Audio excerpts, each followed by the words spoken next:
Ok, hoje a gente vai começar Bezrat Hashem, o último dos Shoftim, o mais famoso de todos, que é o Shimshon, Sansão.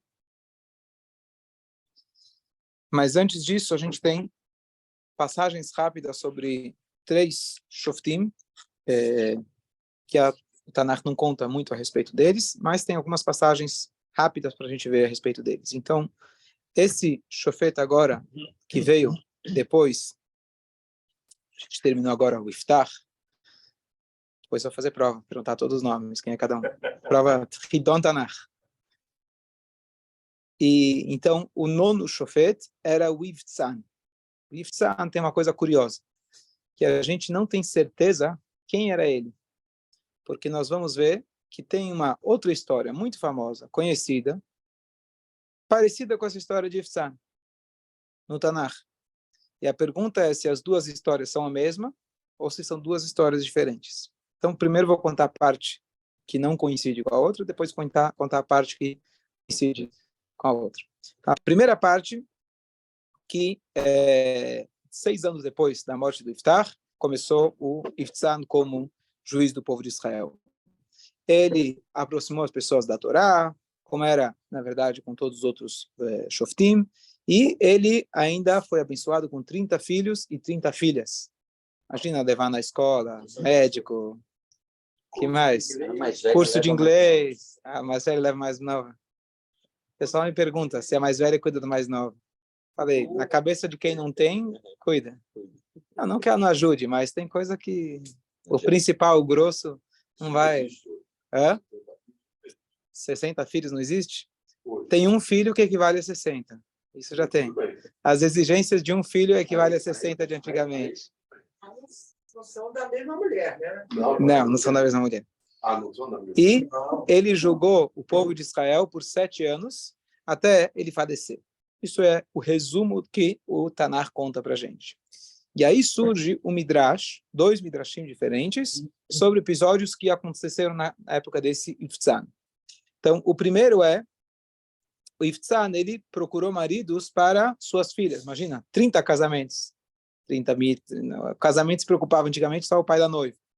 Hoje é os dois lados, a maioria dos casos. Bom, então ele conseguiu maridos para cada uma das suas, das suas, e conseguiu inclusive esposas para cada um dos seus filhos. Né? Uma pessoa abençoada. E uma das festas que ele fez uma festa como se fosse de Eirusin, para explicar que seria o verdadeiro noivado. Importante explicar isso para as pessoas, que quando a pessoa está noiva, você vai lá, vou para o noivado de fulano. Não existe hoje festa de noivado. Existe, em Yiddish se fala Wort, e é importante falar da maneira adequada, porque o noivado antigamente é o que hoje nós fazemos já embaixo da Rupá, que é quando o noivo entrega a aliança, já coloca na noiva. A partir daquele momento, ela deixa de poder casar-se com qualquer outra pessoa, ela já é designada a ele, mas ainda ele não pode levar ela para casa. Seria como se fosse, está reservada para mim. Esse é o Kiddushim. Está reservada. Isso aqui ninguém pega. E aí, 1 ano depois, se fazia, dava um tempo de 1 ano para se prepararem para o casamento. Na época se construía até uma casinha especial, não era a casa aí, a cobertura, não era, mas normalmente a média era 1 ano. A cobertura lá, com piscina, não era exatamente isso, era uma sucá, como se fosse o palio nupcial, era uma sucazinha, você construía, dava 1 ano para construir uma sucá para o casal. E aí fazia o segundo passo, que era a rupá. E aí ele já podia, então, trazê-la para casa. São 2 passos que hoje acontecem de forma simultânea. Então, quando você fala que fulano hoje noivou significa que ele tem um compromisso moral, que ele vai noivar com ela no dia do casamento. Ele vai fazer de tudo para poder chegar ao casamento. Hoje, então, o que se faz hoje, que é essa aquisição, que você levanta um objeto de uma das testemunhas, o que você está se comprometendo naquele momento? Você está se comprometendo de fazer de tudo para chegar até o casamento. Ou seja, vou começar a ver as flores, ver o buffet, é isso. Então, não tem nenhum compromisso de fato, um compromisso onde obriga eles como marido e mulher. Então, é mais um proforme, digamos assim, para eles levarem a sério. Então, você faz uma atitude para entender que sim, agora já estamos agora nos encaminhando, mas não é noivado. Um dos motivos que pararam com o noivado distante do próprio casamento, porque a mulher, na verdade, ela, a partir desse momento, se ela tiver uma relação extraconjugal, ela é uma mulher casada. É o mais grave que tem. E ainda, se ela não está com a proteção do marido, então ela está mais suscetível, está mais frágil para Deus nos livre alguém maltratá-la. Então, os sábios viram que a melhor maneira seria fazer de forma simultânea. Então, agora ele já está na casa com o marido, então evita problemas. Devia ser na Idade Média, tinha muitos problemas assim, inclusive com Goi também. O rei podia ter a noiva. Sim, sim. A história de Hanukkah. E aí, então, ele fez uma das festas para seus amigos. Pelo jeito, não faltava dinheiro lá. E ele fez uma festa de 120 dias. A gente vai chegar logo em Purim, tem a festa lá do Hashverosh. Quantos dias duraram a festa dele? 180 dias a festa. Então, era 120, era um pouco mais modesto. Nessa festa, ele não convidou um indivíduo chamado Manoach, que logo ele vai aparecer, que vai ser o pai do Shimshon. E aqui surgem duas interpretações por que ele não chamou o Manoach. E olha que interessante. A primeira interpretação, que o Manoach já estava casado há muitos anos e não tinha filhos. Então ele falou, por que eu vou convidar ele ao casamento do meu filho, se ele não vai retribuir para mim. Ele não vai me convidar no dele. Conhece esse tipo de cálculo? Certo? E a segunda interpretação, agora não em crítica ao Iftzan, e sim em louvor ao Iftzan, ele pensou o seguinte: eu não vou ter como retribuir um presente porque ele não tem filho. Eu convido ele, ele vai se sentir obrigado a dar um presente, ele não vai ter, aparentemente, um filho, eu não vou poder retribuir. Então ele ficou numa situação meio chata, numa saia curta. Então ele falou, sabe o que? Eu não vou convidar ele. Mas, por essa atitude, ele foi castigado. A gente vai ver em seguida. Mas aqui já é um ponto interessante, que eu estava pensando, que quando a gente vê a atitude de certas pessoas, você pode interpretar de maneira completamente errada. Ah, ele não me convidou porque ele sabe que não tenho filho. Poxa, que cara malvado. Não, talvez ele não te convidou porque ele não sabia o que fazer, porque ele não ia poder te retribuir. Inclusive, a ideia de dar presente de casamento em Israel, você vê isso bastante, que você pergunta para um jovem como você vai cobrir as despesas do teu casamento, ele cobre diretamente, você falou outro dia, com os cheques que ele ganha, os envelopes que ele ganha no casamento. E se cobre a festa. O que vai acontecer quando o amigo dele casar? Ele também vai dar um envelopinho. E assim, ao longo da vida toda, você pagou parcelado o teu casamento. É isso que você fez.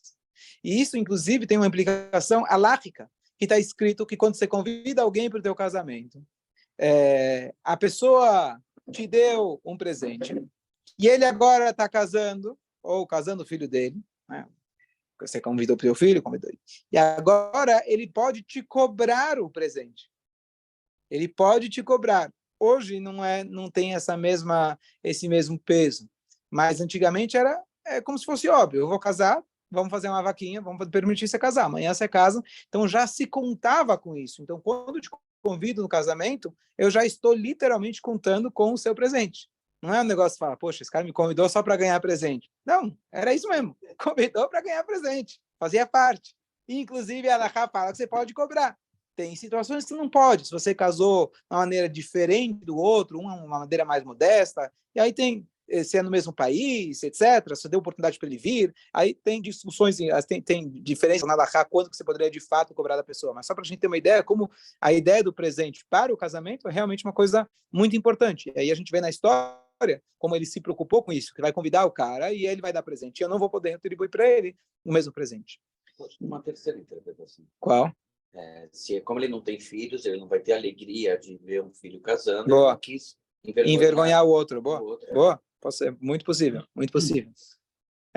O negócio é a gente saber interpretar as atitudes dos outros dessa forma. Conhece a história do relógio? Né? Uma história verídica. Conhece a história? O professor chegou atrasado na aula. Conhece a história? Não? Ele chegou atrasado na aula. E assim que ele chegou, o aluno, que era sempre comportado, ele fez assim. Mostrou o relógio para ele. Ficou louco da vida, ficou nervoso. expulsou o menino, voltou para casa, e o menino voltou completamente confuso para casa. E o pai fala, o que aconteceu? Ele fala, olha, ontem você me deu um presente, você me deu um relógio novo. Eu quis mostrar para o meu professor e não sei por que ele se ofendeu. Então, a gente tem que saber interpretar a atitude das pessoas. Então, Hashem, mais uma Noah, de alguma maneira, ele não foi convidado. Na hora que você não é convidado, ele sentiu mal. E Hashem, então, puniu de maneira extremamente rígida o Iftzan. E o Iftzan, ele que tinha muitos filhos, e o Manoach não tinha filhos, Hashem inverteu, e o Iftzan perdeu todos os filhos que ele tinha, 60 filhos. E o Manoach, futuramente, a gente vai ver que ele deu a luz, a esposa dele deu a luz ao Shimshon. Isso é Midrash, certo? Então, Midrash, sempre digo, a gente não sabe até que ponto é literal, até que ponto é mais para trazer para a gente o drush, a lição para a gente, se isso aconteceu de fato ou não, mas aqui fica a lição para a gente de que como a roda da vida, às vezes, muda de uma hora para outra, literalmente. Tem uma expressão, quem acredita no Midrash é um tolo. Não, a expressão é sobre as histórias do Baal Shem Tov. Quem acredita em todas as histórias do Baal Shem Tov é um tolo. Mas quem diz que elas não poderiam ter ocorrido é um herege. Mas eu já Quer vi dizer, isso pra... em relação ao Midrash, nunca vi. Nunca vi em relação ao Midrash. Mesma coisa, quem acredita é um tolo, quem não acredita é um herege. A ideia, então, se você... Quem já leu o meu livro Tesouros da Torá, coloco isso justamente na introdução, as várias opiniões de como interpretar realmente o Midrash. Uma coisa é certeza, que o Midrash ele foi escrito de forma enigmática, de forma em códigos, e foi feito justamente para você lidrosh para você extrair de lá as lições. Então você não pode chegar e falar, não, isso aqui é mentirinha, isso é historinha de fada. Não, tá lá, tá lá. Agora, se aconteceu literal, talvez aconteceu num plano espiritual. No caso aqui, pode ser que ele perdeu 60 filhos no sentido espiritual. Não necessariamente ele teve que enterrá-los fisicamente. Então, mas a ideia com certeza fica muito clara. A lição fica muito clara. E aí vem o segundo Midrash sobre esse Iftzan. E o segundo Midrash conta uma história. Eu vou começar, vamos ver quem continua. Tinha um homem que ele era muito rico. Ele morava em Israel. Ele tinha 2 filhos. E começou uma fome em Israel. E ele decidiu sair de Israel por causa dessa fome. Lá, esses filhos encontraram 2 mulheres que não eram do nosso povo. E esse homem acabou falecendo. Que história é essa? A história de Ruth. A história de Ruth, uma dessas noras era Ruth. Quem era esse homem rico era o Elimelech, certo? Então, o Midrash conta toda essa história, mas com o nome Iftzan, com um nome diferente. E a pergunta é, será que cronologicamente cabe, precisaria fazer as contas, se realmente daria para ser a mesma Ruth, que logo, depois ainda vai ter, depois do Shofet, depois do Shimshon, se aí vai começar a ter o Elia Cohen, que é o próximo livro de Shmuel, aí vai vir o Shmuel, depois do Shmuel vai vir Shaul, depois de Shaul vai vir David. Então tem aí umas boas gerações para ver se realmente aconteceu nesse momento. Ou que... então, assim, dá uma diferença de anos, Então, é difícil de entender exatamente se esse Iftzan é de fato esse Elimelech, ou que a gente tem um livro inteiro, não está no Midrash. Essa história que eu contei agora sobre o Iftzan está no Midrash. A história de Elimelech está literal, lá está o livro de Ruth. Então, a pergunta é se esses são, de fato, as mesmas pessoas com nomes diferentes, ou se são 2 pessoas e aconteceu histórias muito parecidas. Eu não tenho um consenso a respeito disso. Era bisavó. Bisavó. Teve aí um bom... Sim, precisaria fazer as... Eu também viveu na época de Shaul e Davi, e antes de Shaul. Sim. Então, mas eu não sei se nós temos a cronologia perfeita, se conta realmente todos os anos, especialmente, como eu falei, essa parte está no Midrash. Bom, então, aqui a gente conclui então esses 2 episódios da vida de Iftzan, e aí surgem mais 2 juízes, como eu falei, o Tanakh, ele está contando para a gente as histórias que são relevantes para nós, que têm um ensinamento para nós, então, aqueles juízes que não tiveram episódios que são relevantes para a gente, não contam. Então, teve um juiz da tribo de Zebulun, que o nome dele era Eilon, não se conta nada a respeito dele, a não ser o fato que ele era da tribo de Zevulun e que ele foi juiz por 10 anos. Depois tivemos mais um chamado Avdon, e esse Avdon, ele teve 40 filhos, 30 netos, ele era rico e cultivava terras, etc. Eles tinham muitos burros, eles andavam por Eretz Israel e eles ajudavam o pai dele e ele liderou o povo por 8 anos. E aqui conclui a história desses 3 Shoftim, Ivtzan, Eilon e Avdon. Falei que no final vai ter prova, tenta lembrar bem. Tá diminuindo. O outro vai ter um filho. Quantos irmãos tinha o Avimelech? Quem lembra? 70 irmãos. 69. Ele matou. O total era 70. Boa. Então, Eu conheço. Tua esposa está escutando aqui, ó. Pode ser? Fala. Eu conheço uma pessoa que tem quase 80 netos, pode ser? 80 netos? Já ajuda. Tá bom. Baruch Hashem. Não, mas era com muitas esposas também, então era. Alguns anos atrás, tinha 100 e tantos descendentes, entre filhos, netos, bisnetos, tataranetos, então, por uma casa muito jovem, muitos filhos, casaram. 100 e tanto não é assim, não é incomum. Ela tem 10 filhos, cada um dos 10 tem uns 7, média 7, 8, 9. Já fez. Se ele tem quase 80 netos, contando mais 11 filhos. Sim, já. Baruch Hashem. Já começar os bisnetos. Baruch Hashem. Vamos lá. Então, aqui a gente só resumiu a história de 3 Shoftim, que o Nach é muito sucinto. E agora vamos ler a história completa desde o início, a história do Shimshon. Então, as pessoas gostam, que talvez lá que se inspiraram os super-homens que tem aí nos desenhos animados, etc. Mas o super-homem, literalmente, é o nome talvez mais adequado para ele, porque ele era um homem, mas ele tinha forças literalmente sobrenaturais, e aí talvez por isso que surgiam aí os super-heróis das crianças. Então, quem agora se tornou os soberanos na terra de Israel, sempre tinham vários inimigos, mas agora os inimigos principais do povo de Israel eram os filisteus. E toda a história do Shimshon vai ser a guerra dele contra os Plishtim. Então vamos lá.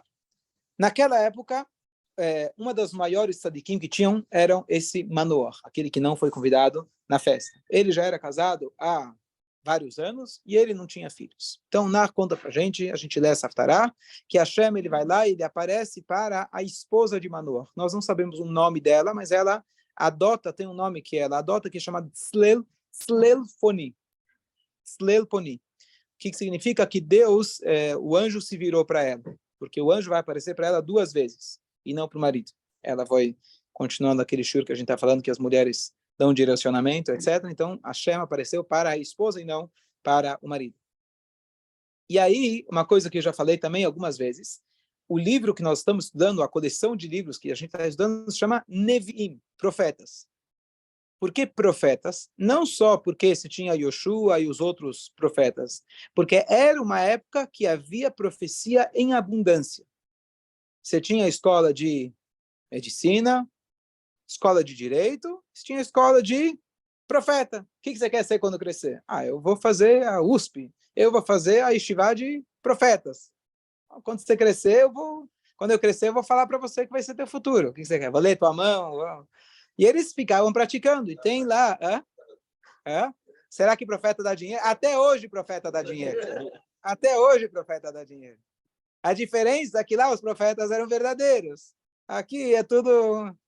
As pessoas gostam de querer sentir que eles têm um poder a mais. A profecia, mesmo a falsa, na época também se tinha profetas falsos. Por isso, justamente, a Torá te dá exatamente quais são os critérios para você saber qual é um profeta e etc., de acordo com a Torá. Então, não só que você tinha profetas falsos, você tinha verdadeiros profetas, mas eles vieram para confundir. Por exemplo, Bilam. Ele era um profeta, mas ele não veio para fazer mitzvot, não veio incentivar o povo. Então, eram profetas malvados. Então, era uma época onde a profecia era mais acessível. O Rambam, ele descreve, por exemplo, qual que era o estudo que você tinha que fazer para virar profeta. O que você acha?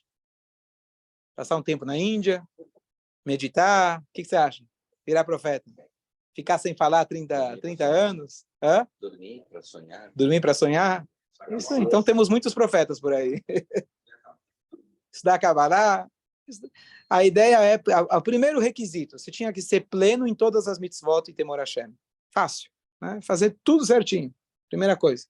Não só em termos práticos, mas na sua índole. Ser uma pessoa que você é amada por todos, uma pessoa que você é uma pessoa bondosa, misericordiosa, etc.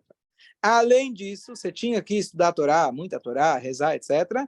Aí, depois que tinha essas condições, você passava o dia, a noite estudando, rezando, se elevando, cantando. A pessoa tinha que estar feliz, tinha que estar no espírito elevado, e aos poucos a pessoa começava a alinhar o seu pensamento com o pensamento divino. E a pessoa começava, a mente dele começava a trazer. Profecia não significa que ele vai te falar, amanhã vai acontecer isso. Profecia pode ser uma pessoa que tem um bom conselho para te dar. De certa forma, isso é uma pessoa que estuda muito a Torá, ele pode ter uma ideia que aquilo que ele vai te falar realmente vai ser o teu direcionamento. Mas aquilo vai se desenvolvendo, e aí conforme o nível espiritual da pessoa, onde ele atingiu, ele pode ser um profeta maior ou menor. Por que eu estou dizendo isso? Porque a passagem é curiosa que quando o anjo aparece para ela, ela fica na dúvida se ele era um anjo ou se ele era um profeta. Se eu visse um anjo, não sei como que ele é, mas provavelmente eu ia reconhecer que é um anjo.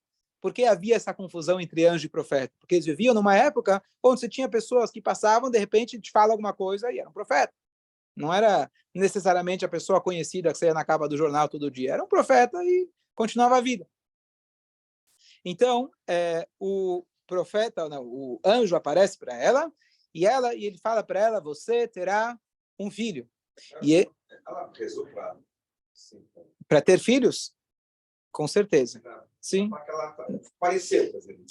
Não sei, não consta. Com certeza, né? Uma mulher judia, tzadek, não tinha filhos, com certeza ela rezou por isso, mas não é o foco da história.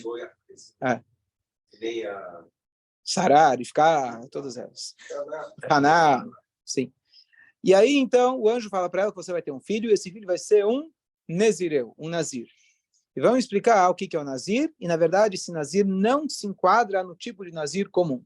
Um Nazir descrito na Torá é uma pessoa que ele viu que o mundo está promíscuo. Lá, essa história vem depois da história lá de Sotá. As pessoas antigamente, em toda a festa, tinha vinhos.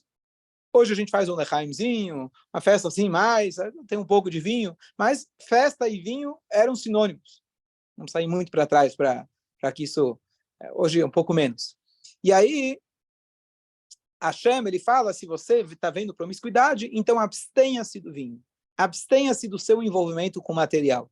Então o Nazir, ele vai deixar o cabelo dele crescer, com a ideia de não vai ter, assim, ele vai crescer, não é para crescer, deixar bonitinho o cabelo, fazer aqueles cacheados e mostrar como ele era maravilhoso, não é essa a ideia. A ideia é deixar crescer, como Deus nos livre, alguém que está de luto, assim, eu não vou cuidar da minha aparência. E ele não pode entrar em contato com o morto. Qual que é a ideia de não entrar em contato com o morto? O morto, ele tem impureza, então ele vai manter um status de pureza maior, esperando assim ele poder estar mais próximo de Hashem e que o mundo se refine um pouco mais. O Nazir, de forma geral, ele era Nazir talvez por 30 dias. Se alguém vira e fala, eu quero ser Nazir, 30 dias. Você não precisa fazer uma promessa vitalícia. É Nazir por 30 dias. 2 Nazir, 60 dias. 3 Nazir, 90 dias. E assim por diante. O Nazir Shimshon, apesar que ele é famoso, quando você fala de Nazir, você pensa no Shimshon, ele não é o protótipo de Nazir que a Torá descreve.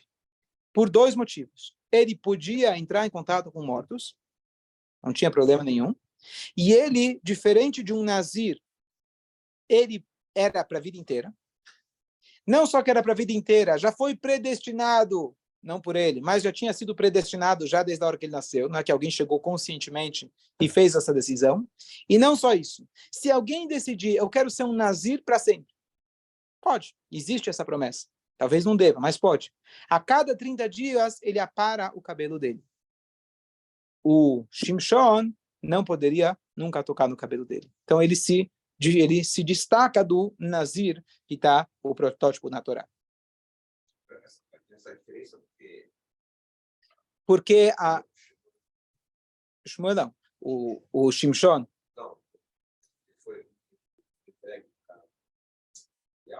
não, isso está com o Shmuel, o filho de Haná, ele também se tornou um Nazir, de certa forma, mas a história é diferente, ele não é famoso por ser Nazir.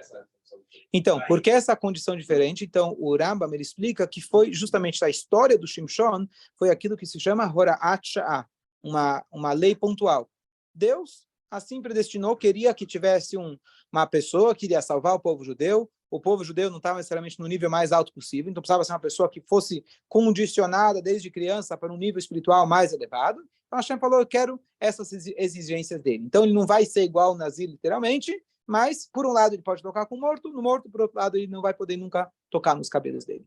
E a proibição principal dele é que ele não pode nem tomar vinho e nem um derivado da uva ele pode ter, nem sequer um vinagre ele pode tomar, certo? E, portanto, ele deve se afastar de qualquer coisa que esteja ligada com a uva. Vamos lembrar depois, tem a passagem que ele está indo com os pais dele, então os pais passam pelo vinhedo e ele faz questão de não ir pelo vinhedo para não chegar perto do risco dele acabar comendo a uva, etc. Mas o Nazir pode comer uma uva?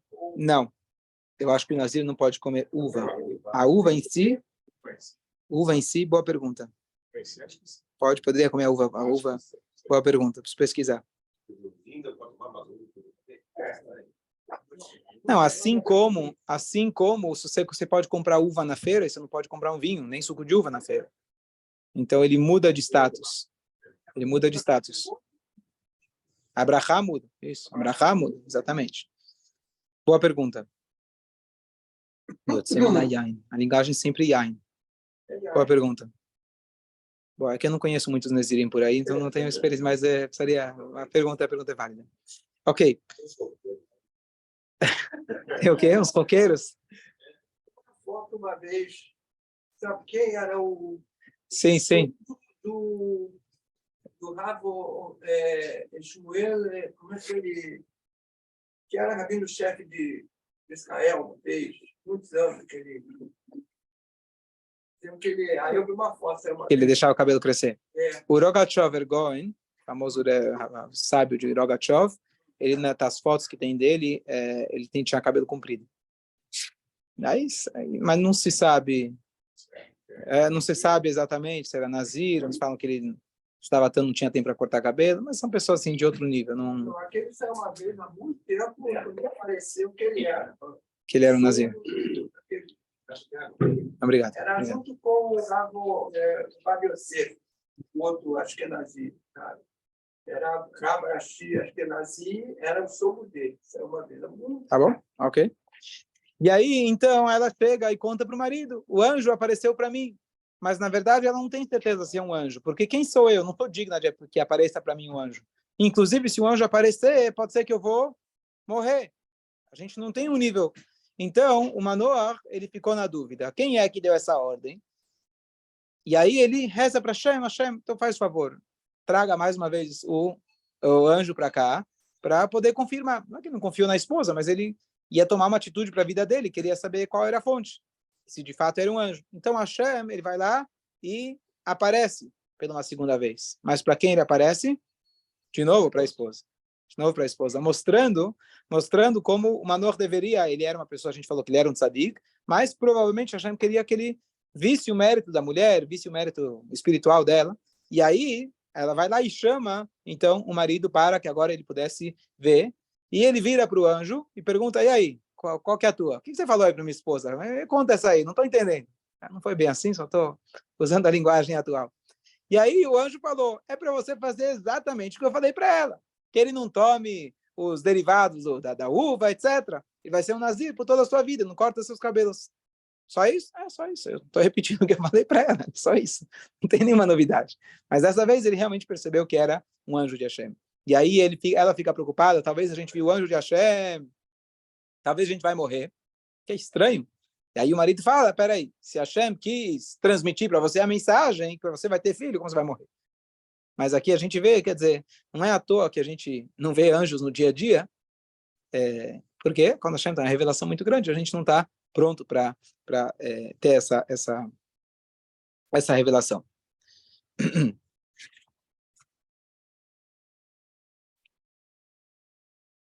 Ok, eu vou parar por aqui. Daqui a pouco a gente próximo vai ser Minchá, que a gente pode perguntas, respostas, dúvidas, comentários. O anjo apareceu para ela, mas para ele também. Na primeira vez ele aparece só para ela, na segunda vez aparece para ela primeiro, e ela chama ele, e aí ele vê também. Isso é a parada da Parashá que conta a história do Sotá. Parashat Nassó. Só para uma introdução, já vai servir para os próximos shiurim, e a gente contou de alguns shoftim que eles não tinham méritos. Pega o Avimelech, por exemplo, ele conseguiu a posição como criminoso. A gente viu o Iftar, que ele era um chefe de um bom chefe de exército, sargento, etc. Então, general. O Shofet, o Shimshon, ele tinha um nível espiritual altíssimo. E ele tinha uma força, ele é descrito que a força dele era uma força que representava Hashem, ou seja, ele tinha uma força sobrenatural e ele representava Hashem aqui nesse mundo. Então, estamos falando de um grande tzadik. E vai surgir a pergunta, se ele era um grande tzadik, como que ele se casou com uma filisteia?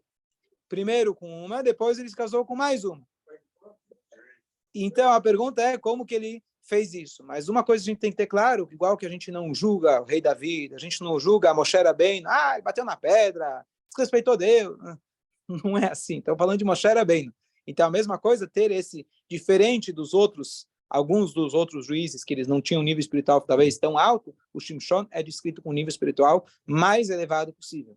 Então, a gente tem que ir com o óculos, com o filtro, sabendo que eu não posso julgar o Shimshon com o meu olhar. Ele quis casar com a filisteia porque ela era bonita, sei lá.